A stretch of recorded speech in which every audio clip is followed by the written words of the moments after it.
ధర్మము అంటే ప్రతి ఒక్కరు నెగిటివిటీగా ఆలోచిస్తారు.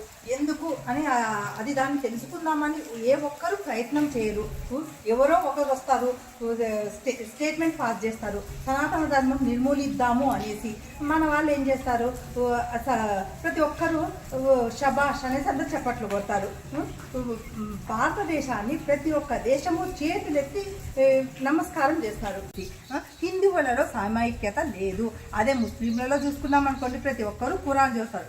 అదే క్రిస్టియన్స్లో చూసుకుంటే ప్రతి ఒక్కరు బైబిల్ చదువుతారు. కానీ మన హిందువులలో ఎంతమంది భగవద్గీతని ముట్టకుండా చదవకుండా చనిపోయిన వాళ్ళు చాలామంది ఉన్నారు. ఎందుకంటే మనం విదేశీ చదువులు, విదేశీయులు ఏం చేస్తారంటే వాళ్ళ పిల్లలకి ఎంత చక్కగా మన భగవద్గీత శ్లోకాలు నేర్పిస్తారో వాళ్ళు బాగా నేర్చుకుంటారు, మళ్ళీ అప్పచెప్తారు. మన వాళ్ళు ఏం చేస్తారు, పిహెచ్డీలు చదివితే చాలు గొప్ప అనుకుంటారు, పిహెచ్డీలు చదివితే గొప్ప అనుకుంటారు.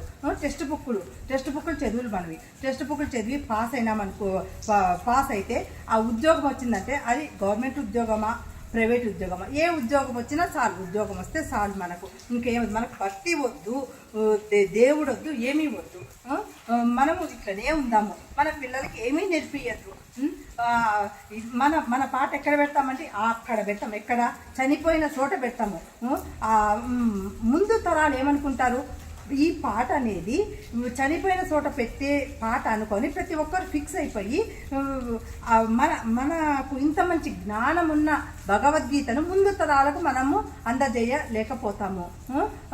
మన పిల్లలు స్కూల్కి వెళ్ళినారా, ఇంటికి వచ్చినారా, పాటలు అప్పచెప్పినారా, తిన్నారా, మళ్ళీ ఆదివారం వస్తే పిక్నిక్లకు షికార్లకు తీసుకెళ్ళాలి. అంతే. దేవుడి గురించి వద్దు, ఒక గుళ్ళొద్దు, ఏమి వద్దు, ఒక మంచి మాటలు చెప్పడము వద్దు. ఓన్లీ వాళ్ళకు ఇట్లనే నేర్పిద్దాము, ఇట్లనే ఉందాము.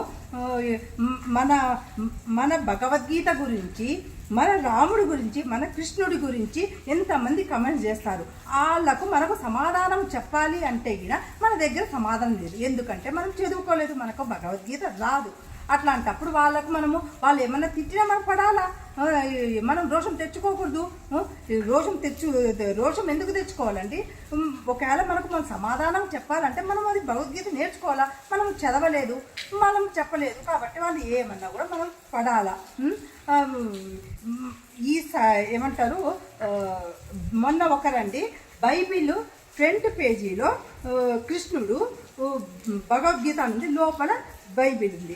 ఇట్లానే కదండి మత మార్పిడులు జరిగేది. ఇప్పటి నుంచైనా మీరు